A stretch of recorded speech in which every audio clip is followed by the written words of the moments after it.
25 বছর পরেও অন্ধকারে ত্রিপুরার এসপিও জওয়ানরা কথা রাখেনি কেউ, বামও না বিজেপিও না।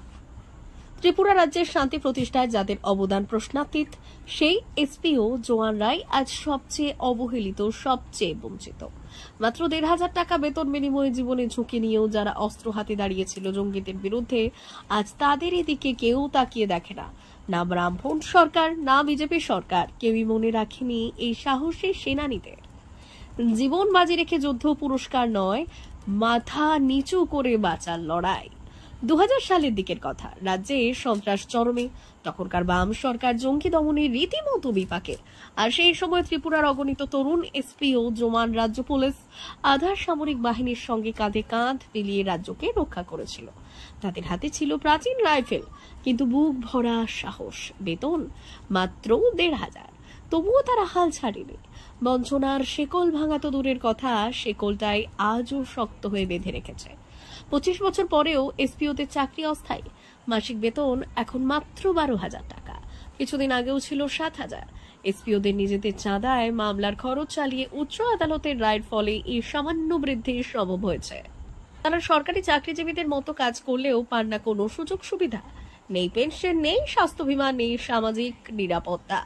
উপরন্তু 6 মাস পর পর হয়রানিমূলক রিপ্রেসার ট্রেনিং, দূরবর্তী এলাকায় পোস্টিং, নিজেদের পকেটের টাকায় যাতায়াত, সবই তাদের নিয়মিত জীবনের অংশ।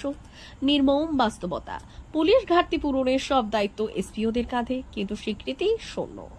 আজ রাজ্যের বহু থানা, চেকপোস্ট, টহল দল, এমনকি অফিসারদের ব্যক্তিগত কাজ পর্যন্ত এসপিওদের দিয়ে করানো হচ্ছে। তারা অনেক সময় পুলিশ কনস্টেবলের চেয়েও বেশি কাজ করে, তবুও বেতন ভাতা মর্যাদার কোনা মাত্রও নেই। বাম আমলে আন্দোলনের ইতিহাস দমন আর হুমকির মাধ্যমে মুখ বন্ধ। 2010 সালে দক্ষিণ এবং পশ্চিম জেলার সাহসী এসপিও স্বদেশ ও শ্যামলের নেতৃত্বে আন্দোলনের আগুন জ্বলে ওঠে। ঘণ্টা হিসেবে কর্মবিরতির কর্মসূচি শুরু হয়, যার প্রভাব পড়ে রাজ্যে থানা এবং নিরাপত্তা ব্যবস্থায়। সামনে 2013 বিধানসভা নির্বাচন আসায় বাম সরকার আন্দোলন দমন করতে হুমকি, বদলি এবং চাকরিচ্যুতের পথ বেছে নেয়। সংগঠন স্থবিত হয়ে পড়ে, কিন্তু ক্ষোভ চাপা থাকে। বিজেপির আশ্বাস, আশার আলো না, প্রতারণার আলো। 2014-15 সালে ধলাই জেলার এক সাহসী এসপিও ফের সংগঠনকে সক্রিয় করেন। বাজারে তখন স্মার্টফোন, সোশ্যাল মিডিয়ায় দ্রুত ছড়িয়ে পড়ে এসপিওদের অভ্যন্তরীণ সংযোগ। এরই মাঝে বিজেপি রাজ্যে শক্তি বাড়াতে শুরু করে। বিপ্লব দেব সহ শীর্ষ নেতারা বারবার প্রতিশ্রুতি দেন, ক্ষমতায় এলেই এসপিওদের স্থায়ী করা হবে। এই আশ্বাস পেয়ে এসপিওদের অনেকেই নিজেদের জীবন এবং কর্ম নিয়ে ঝুঁকি নিয়ে প্রকাশ্যে বিজেপির পক্ষে প্রচারে নামেন।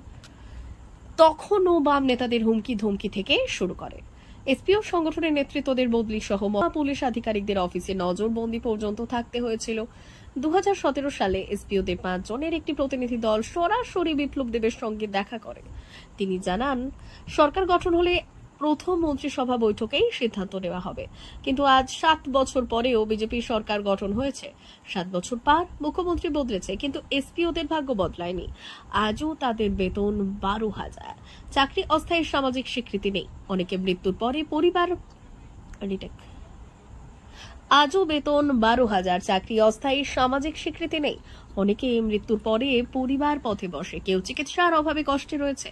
ভবিষ্যতের শঙ্কা, যদি ফের আন্দোলনে নামে এসপিওরা।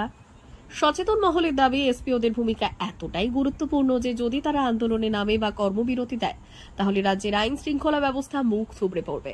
বাম আমলে যেমন হয়েছিল তেমন ভয়াবহতা ফিরতে পারে। সমাধান কি সম্ভব নয়? ত্রিপুরার বর্তমান মুখ্যমন্ত্রী ডক্টর মানিক সাহা একজন শিক্ষিত, সংবেদনশীল মানুষ হিসেবে পরিচিত। চাইলে তিনি এসপিওদের নিয়ে একটি স্থায়ী, মর্যাদা সম্পন্ন পরিকল্পনা বাস্তবায়ন করতে পারেন। এটাই দাবি সচেতন মহলে। তারা রাজ্যকে রক্ষা করেছিল, এখন রাজ্য কি তাদের রক্ষা করবে না? পদ্ম কিংবা হাতুড়ি নয়, এখন দরকার ন্যায্যতা, স্বীকৃতি ও মর্যাদা।